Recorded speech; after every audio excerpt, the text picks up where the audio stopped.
ونصلي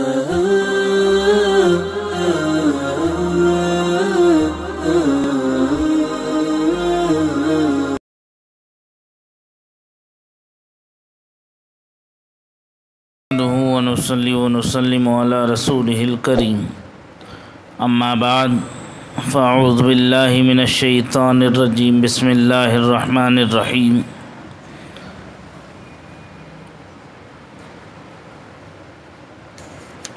ان الصلاة تنهى عن الفحشاء والمنكر صدق الله العلي العظيم وصدق رسوله النبي الأمين الكريم ونحن على ذلك لمن الشاهدين والشاکرین والحمد للہ رب العالمین۔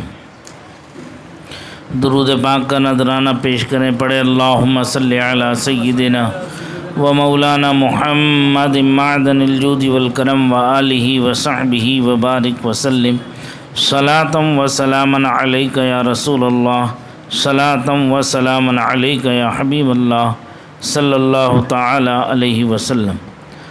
کل کا جو درس رہا وہ نماز نہ پڑھنے پر جو وعیدیں آئی ہیں اس کے تعلق سے رہا۔ آج بھی اسی سے متعلق کچھ حصہ باقی رہا ہے۔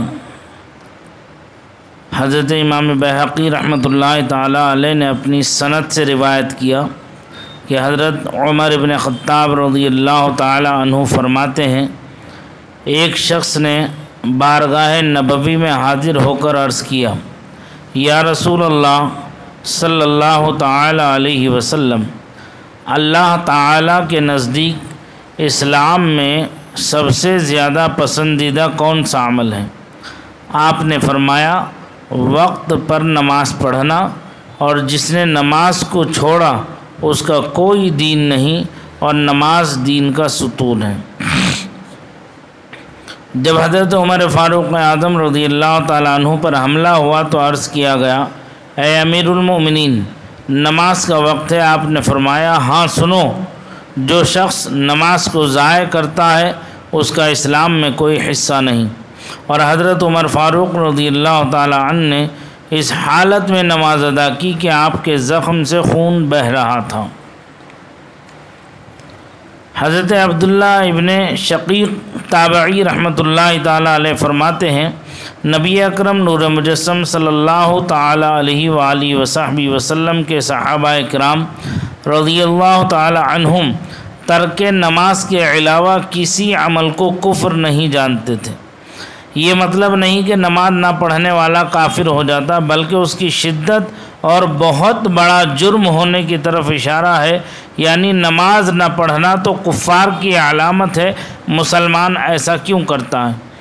حضرت علی مرتضیٰ رضی اللہ تعالیٰ عنہ سے ایک عورت کے بارے میں پوچھا گیا جو نماز نہیں پڑھتی تھی، تو آپ نے فرمایا، جو نماز نہ پڑھے وہ کافر یعنی بہت بڑا مجرم ہے۔ حضرت عبداللہ ابن مسعود رضی اللہ تعالیٰ عنہ فرماتے ہیں، جو نماز نہ پڑھے اس کا دین نہیں۔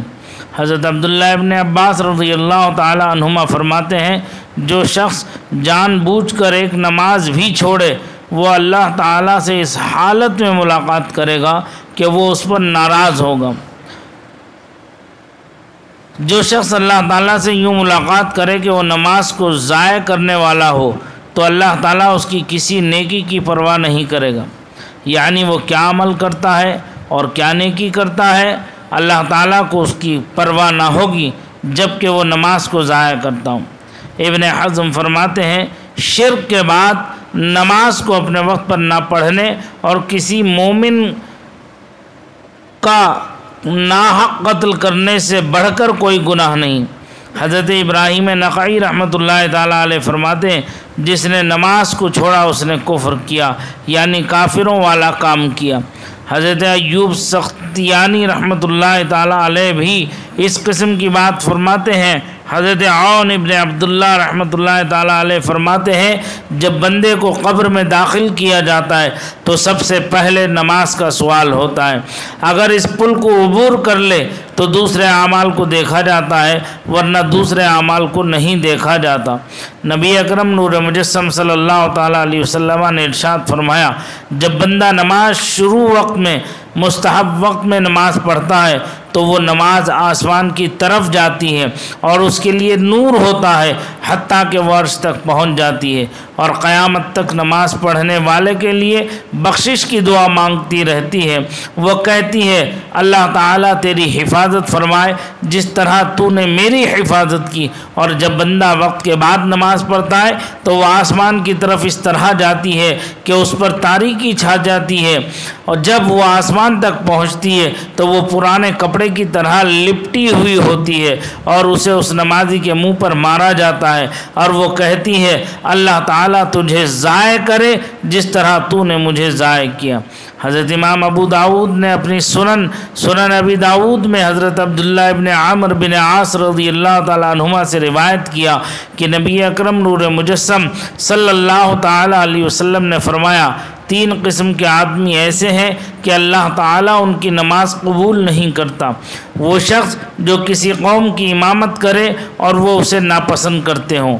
نمبر 2، وہ شخص جو کسی آزاد کو غلام بنائے اور وہ آدمی۔ نمبر 3، جو نماز کے لیے تاخیر سے آئے۔ نبی اکرم نور مجسم صلی اللہ علیہ وسلم سے مروی ہے، آپ نے فرمایا، جو شخص کسی عذر کے بغیر 2 نمازوں کو جمع کرے وہ گناہ کبیرہ کے بہت بڑے دروازے کے پاس آیا ہے۔ اللہ تعالیٰ اپنے کرم سے، اپنے فضل سے ہم سب کو وقت پر نماز پنجگانہ ادا کرنے کی توفیق رفیق عطا فرمائے۔ آج کے درس میں بھی آپ حضرات نے سماعت کیا، کتنی باتیں سماعت کی، بہت سی حدیثیں آپ نے سنی، بہت سی روایتیں آپ نے سنی، جس میں بار بار یہ تاکید فرمائی گئی، بار بار یہ سمجھایا گیا اور بتایا گیا ہے کہ نماز کو اس کے وقت پر ادا کرو، نماز ٹال مٹول کر کے مت پڑھا کرو، اور نماز کامل طریقے سے پڑھا کرو، اس طریقے سے کہ جیسا کہ نماز پڑھنے کا حق ہے۔ اللہ کے رسول نور مجسم صلی اللہ تعالی علیہ وسلم نے ارشاد فرمایا، صلو کما رأیتمونی اصلی، تم نماز ایسا پڑھو گویا جیسے مجھے پڑھتا دیکھو، یعنی جیسے میں نماز پڑھتا ہوں ایسے نماز پڑھنے کی کوشش کرو۔ حدیث پاک میں ہے کہ سرکار صحابہ کے جھرمٹ میں بیٹھے ہوئے ہیں، صحابہ اکرام رضوان اللہ تعالی علیہم اجمعین کا مجمع ہے جیسے، تو اچانک ایک شخص آیا نماز پڑھنے کے لیے، وہ سلام کیا، آگے بڑھا، جا کے اس نے نماز پڑھنا شروع کر دی۔ نماز پڑھ کے واپس بارگاہ رسالت میں حاضر ہوا، سرکار وہیں جلوہ بار تھے، بیٹھے ہوئے تھے، تشریف فرما تھے۔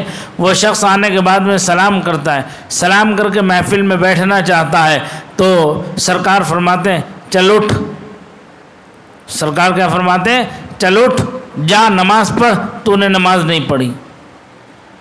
کیا فرمایا آقا نے؟ وہ نماز پڑھ کے آیا ہے، سرکار موجود ہیں، سرکار دیکھ رہے ہیں، وہ نماز پڑھ کے سرکار سے ملاقات کے لیے، سرکار کی محفل میں بیٹھنے کے لیے وہ آیا، تو سرکار نے اسے کیا فرمایا؟ چل اٹھ، جا نماز پڑھ، تو نے نماز نہیں پڑھی۔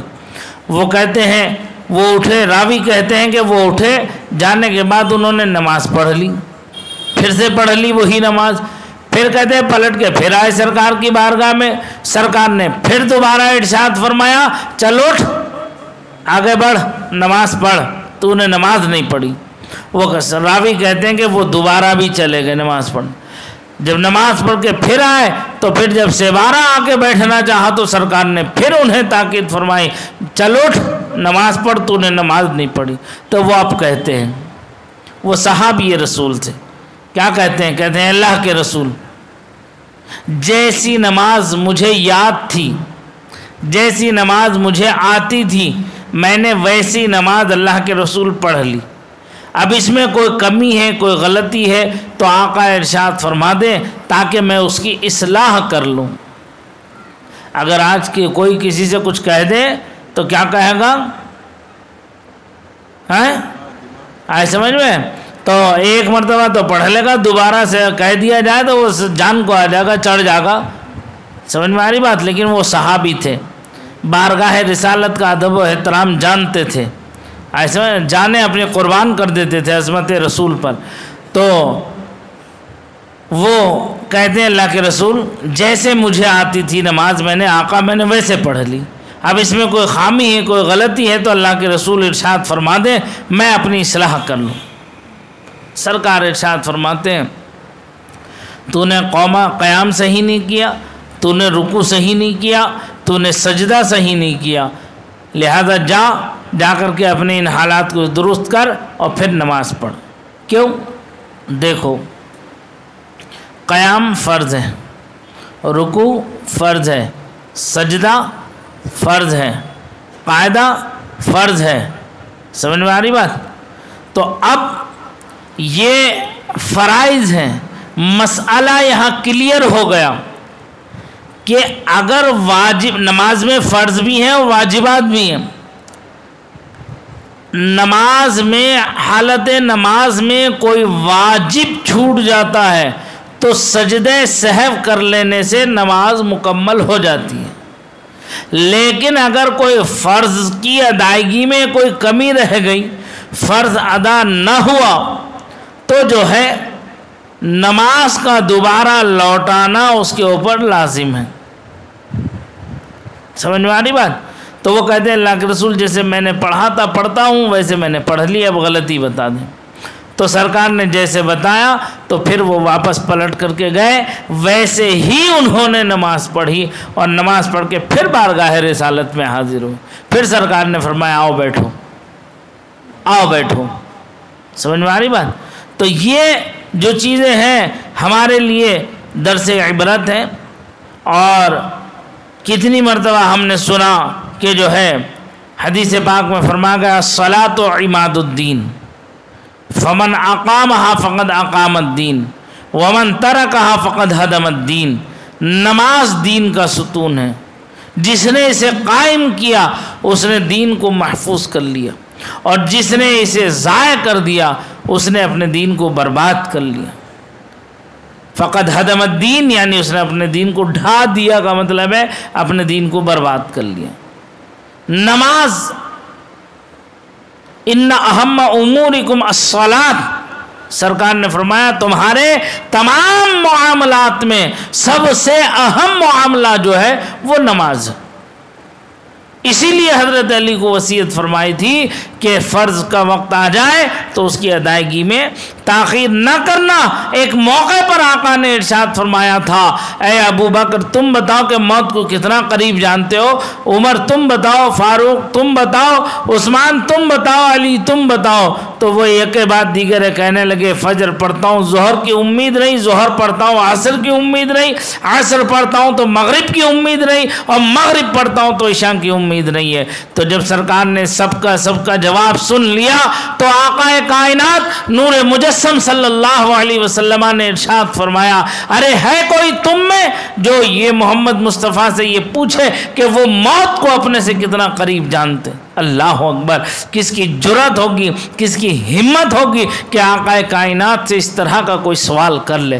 تو سرکار خود ارشاد فرماتے ہیں سنو اے میرے امتیوں سنو, تم تو موت کو اتنا قریب جانتے ہو اور میں محمد الرسول اللہ موت کو اتنا قریب جانتا ہوں کہ داہنا سلام پھیرتا ہوں تو بائیں سلام کی میں امید نہیں رکھتا.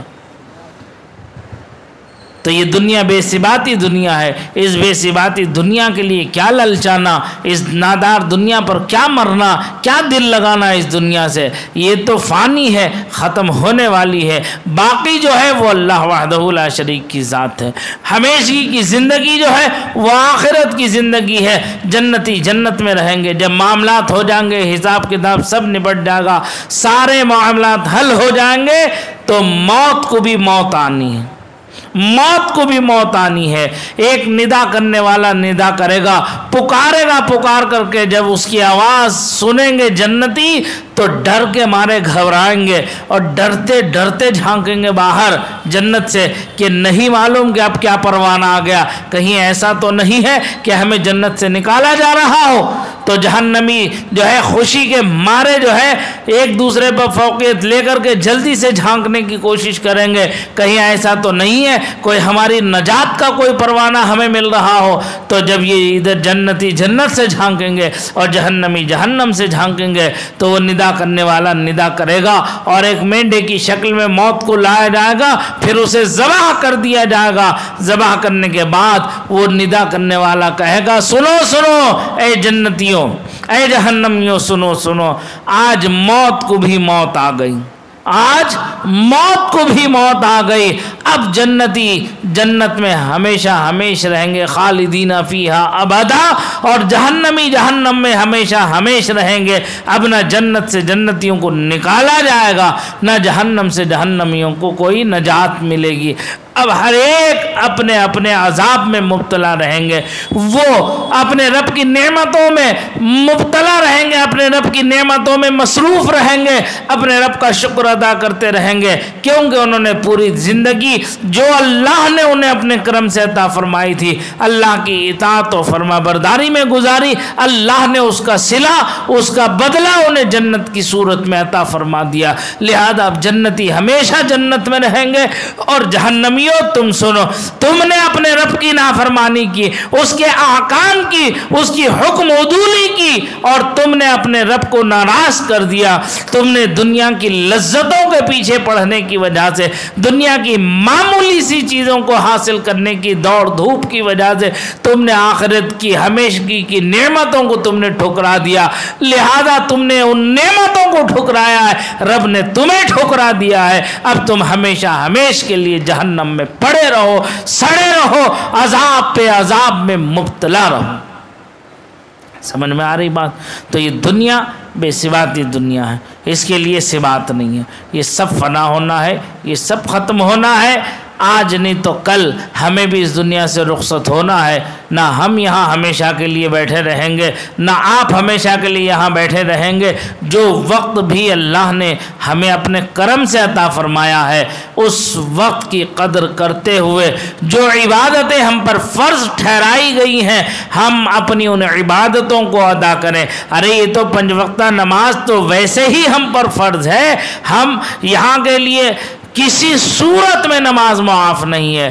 جو ہے اگر کھڑے ہو کے بیٹھ جماعت کے ساتھ شامل ہو کر نماز پڑھ سکتا ہے نماز پڑھے، جب رکوع سجدہ کر سکتا ہے رکوع سجدہ کر کے نماز پڑھے۔ اگر کوئی مرض لاحق ہو گیا ہے، کوئی عارضہ اسے لاحق ہو گیا ہے، تو اگر وہ رکوع نہیں کر سکتا تو کھڑے کھڑے نماز پڑھ لے۔ سجدہ نہیں کر سکتا، کھڑا رہ سکتا ہے تو کھڑے کھڑے جو ہے اشارے سے سجدہ بھی کر لے۔ اگر بیٹھ کے پڑھ سکتا ہے تو بیٹھ کے پڑھ لے۔ کروٹ سے لیٹ کے پڑھ سکتا ہے تو کروٹ سے قبلے کی طرف منہ کر کے لیٹ کے پڑھ لے۔ اور جو ہے اگر اشارے کر سکتا ہے تو اشارے کر کے نماز پڑھے، فرض ہے۔ اگر اشارے نہیں کر سکتا تو صرف پلکوں کے اشارے سے جو ہے وہ نماز اپنی پوری کر لے۔ وضو کر سکتا ہے تو ٹھیک، وضو کرنے میں پانی کے ڈالنے میں کوئی پریشانی اور مصیبت کا اندیشہ ہے تو اس کے لیے فرمایا گیا کہ تیمم کر کے نماز ادا کر لے۔ ایسا نہیں، نماز پڑھے گا، ہر حال میں نماز پڑھے گا۔ فقہائے کرام نے یہاں تک حکم بیان فرما دیا ہے کہ حاملہ عورت اس کے بچے کی ولادت کے وقت اگر نماز کا وقت آ جائے تو اس وقت تک بچہ آدھا باہر آ چکا ہو اس کے جسم سے، آدھا اس کے جسم کے اندر ابھی باقی ہو اور نماز کا وقت جا رہا ہو، تو ایسی صورت میں اس پر یہ فرض ہے کہ اسی حال میں وہ نماز ادا کر لے۔ جب تک بچہ پورا باہر نہیں آیا وہ نفاس والی نہیں ہوئی۔ نماز کی اتنی اہمیت ہے کہ وہ کسی صورت میں معاف نہیں ہے۔ یہ تو فرض ہے، نماز پڑھنا ہی ہے ہر حال میں۔ کمال تو اس وقت ہے جب فرض، واجب، سنت مؤکدہ، سنت غیر مؤکدہ کے ساتھ جو نوافل ہیں اس کی ادائیگی کے بعد چاشت کی نماز پڑھے، اشراق کی نماز پڑھے، صلاۃ الاوابین کی نماز پڑھے، تحیۃ الوضو کی نماز پڑھے، تحیۃ المسجد کی نماز پڑھے، صلاۃ التسبیح پڑھے، صلاۃ العاشقین پڑھے، صلاۃ غوثیہ پڑھے، اور جو نمازیں نوافل ہیں کثرت سے پڑھنے کی وہ پڑھتا رہے، تب جا کر کے کہیں وہ عبادت میں شامل ہو۔ یہ تو ہے ہی فرض۔ اس کے پڑھ کر کوئی یہ کہے کہ میں 5 وقتہ نمازی ہوں تو کون سا تیر مار دیا ہے، کون سا کمال کر دیا ہے؟ یہ تو ہر حال میں پڑھنا ہی ہے۔ اپنی رضامندی سے پڑھو یا ناراضگی سے پڑھو، وقت میں ادا کرو یا وقت ٹال کر کے نماز پڑھو، نماز تو پڑھنا ہی ہے۔ قضا ہوگی تو تمہارے ذمہ باقی رہے گی۔ اگر تم نے قضا نمازیں بھی پڑھی تو تم نے کون سا کمال کر دیا ہے کہ تم نے اپنی غلطی کو صحیح کرنے کا ایک موقع اللہ نے تمہیں عطا فرمایا ہے کہ تم نے اپنی پچھلی نمازوں کو قضا کے شکل میں ادا کر رہے ہو، وہ تو ہے ہی باقی۔ لیکن رب کتنا کریم ہے، کیسا رؤوف الرحیم ہے، غفور الرحیم ہے، وہ دیکھو تو ذرا، وہ نقطہ نواز ہے۔ نیتوں پر سارا عمل کا دار و مدار ہے۔ بخاری شریف کی پہلی حدیث مبارکہ ہے، امام بخاری نے جو روایت کیا ہے، انما الاعمال بالنیات، عمل کا دار و مدار سب نیتوں پر۔ اعلیٰ حضرت رحمت اللہ تعالیٰ علیہ نے اسی حدیث کے تحت 40 سے زیادہ نقطے بیان فرمائے ہیں نیت کے تعلق سے۔ وہ کسی موقع پر انشاءاللہ زندگی مال خیر رہی تو وہ نقطے بھی بیان کروں گا۔ اللہ تعالیٰ وہ موقع ہمیں عطا فرمائے اپنے کرم سے۔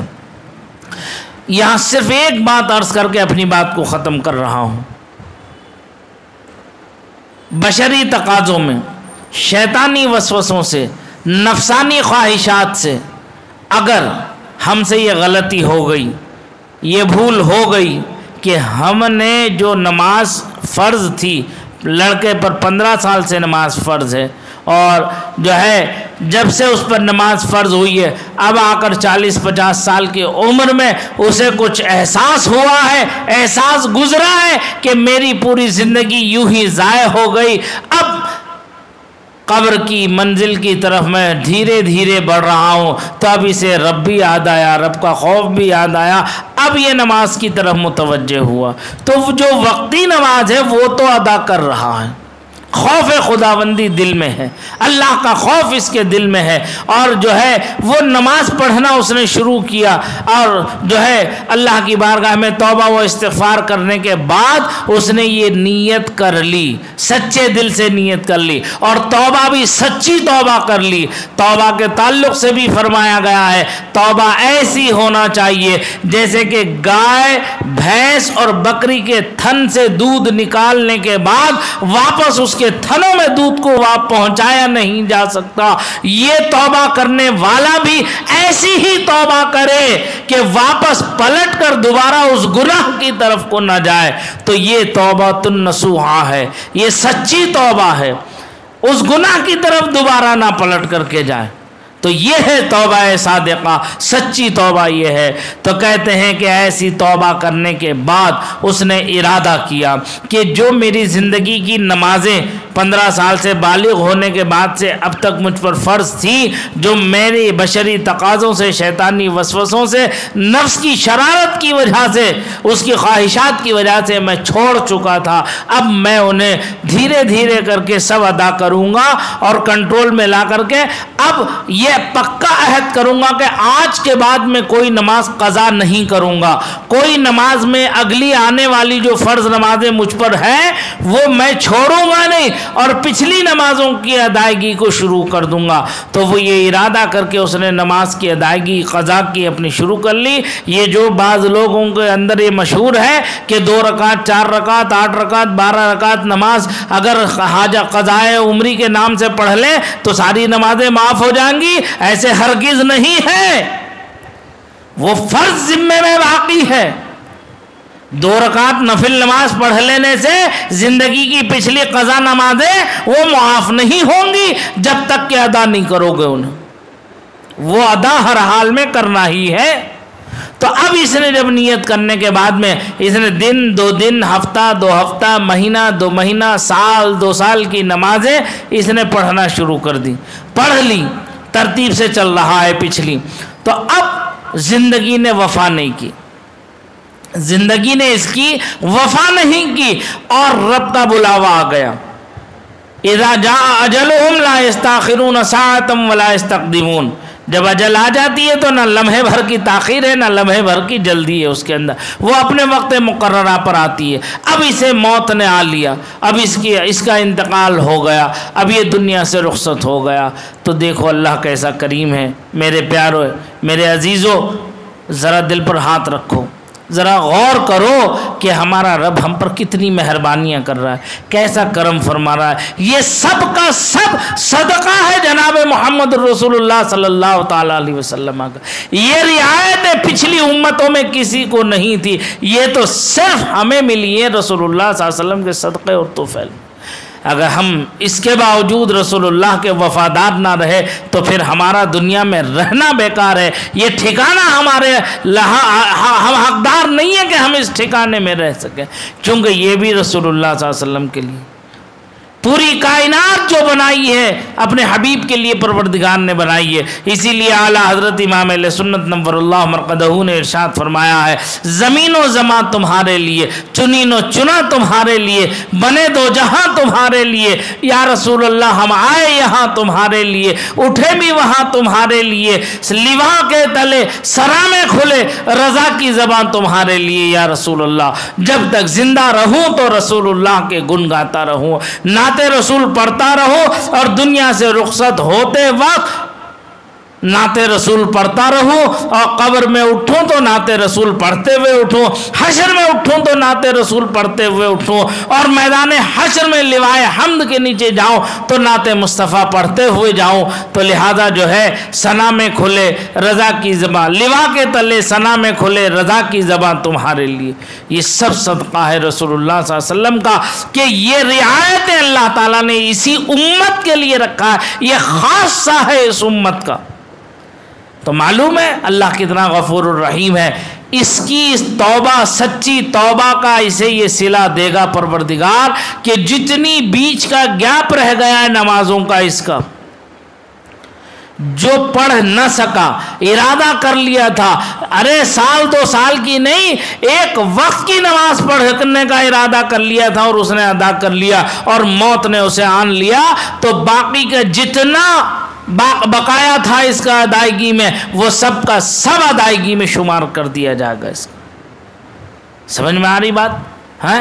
اپنے رب کی حمد و ثنا بیان کرو، اپنے رب کا شکر ادا کرو کہ اس نے ہمیں موقع پر موقع عطا فرمایا ہے۔ اگر ہم اس کے باوجود اب بھی نہ سنبھلے تو ہم کیا منہ لے کر کے بارگاہ الہی میں حاضر ہوں گے، ہم کس جو ہے دل سے بارگاہ الہی میں حاضر ہوں گے؟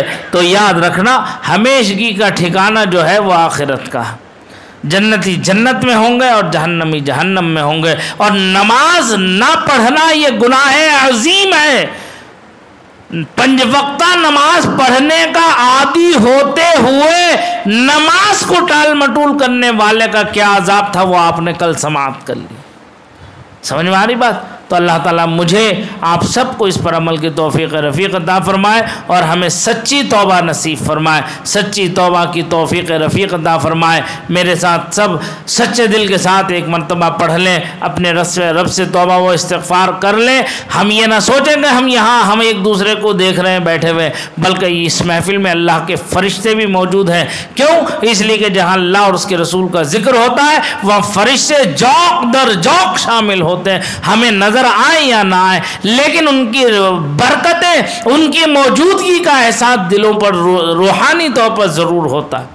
روحانیت کا جو اثر ہے وہ یقیناً اہل ایمان کے دل پر جو ہے وہ اثر پیدا کرتا ہے۔ اب آپ حضرات خود محسوس کرتے ہوں گے کہ جتنی دیر آپ اس محفل میں بیٹھتے ہیں تو کتنا ذہنی سکون آپ کو ملتا ہے، آپ دنیا سے بے فکر ہو جاتے ہیں، اور آخرت کی پرواہ کرتے ہوئے آپ کے دلوں پر کیا کیفیت گزرتی ہے، تو یہ ہم میں سے ہر ایک اپنے اپنے دل کا جائزہ لے گا تو اسے معلوم ہوگا۔ یاد رکھو یہ اللہ کے ذکر کی برکت ہے، جتنی دیر اللہ کے ذکر میں مصروف رہیں گے اللہ کی رحمت انہیں گھیرے ہوئے رہتی ہے، اللہ کی رحمت کے سائے تلے رہتے ہیں، اور وہ فرشتے جو ہے ہم سب کے حق میں دعائے بخشش و مغفرت کرتے رہتے ہیں۔ دعائے بخشش و مغفرت کرتے رہتے ہیں، تو یہ اللہ کا بڑا انعام ہے، اکرام ہے، احسان ہے۔ اس وقت کو غنیمت جانو، اس وقت کو غنیمت جانو، اپنے اعمال کی طرف توجہ دو۔ تم اپنے رب کے ہو جاؤ، دنیا تمہارے در پہ آ جائے، ارے تمہارا ایک بال بھی باقا نہیں کر سکتی، ایک بال کو بھی تمہارے زک نہیں پہنچا سکتی۔ کتنے بڑے بڑے سورما آ جائے، کتنے بڑے بڑے جیالے آ جائیں، بڑے بڑے جو ہے ان کے گلو گھنٹال آ جائیں، لیکن تمہارا کنیکشن تمہارے رب سے اگر مضبوط ہے، ان کی مائیں 7 جنم پہلے جندے بچوں کو یا 7 جنم بعد بھی جندے ان کے بچوں کو، تو وہ تمہارے مقابلے میں آنے کی ذرہ برابر حیثیت و اوقات نہیں رکھ سکتے، لیکن شرط ہے کہ تم اپنے رب کو راضی رکھو۔ تمہارا رب راضی ہے، ارے پوری کائنات کا خالق و مالک کون ہے؟ اللہ وحدہ لا شریک ہے، اس کے سوا کون ہے اس کے مقابلے میں؟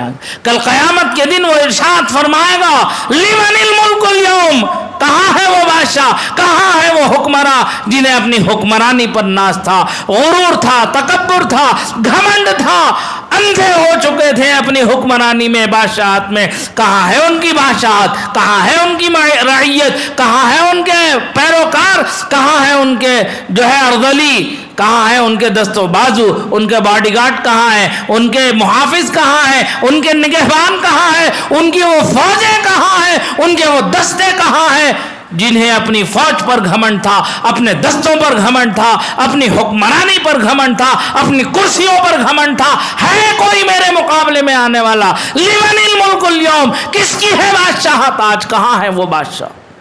جب کوئی جواب دینے والا نہیں ہوگا تو خود پروردگار عالم ارشاد فرماتا ہے ارے ہمارے لیے قرآن سے بڑھ کر کوئی آئیڈیل نہیں ہے، ہمارے لیے قرآن سے بڑھ کر ہمارے لیے کوئی قانون نہیں ہے۔ قانون ہے تو قرآن کا ہے، ہم زندہ ہیں تو اللہ کی وفاداری میں ہے، ہمیں موت آئے گی تو اللہ کی وفاداری میں آئے گی۔ ہم دنیا کے معاملات میں کیوں دنیا داروں کے پیچھے گھومتے رہیں؟ کیوں؟ جب کوئی جواب دینے والا نہیں ہوگا تو پروردگار خود ارشاد فرماتا ہے للہ الواحد القہار۔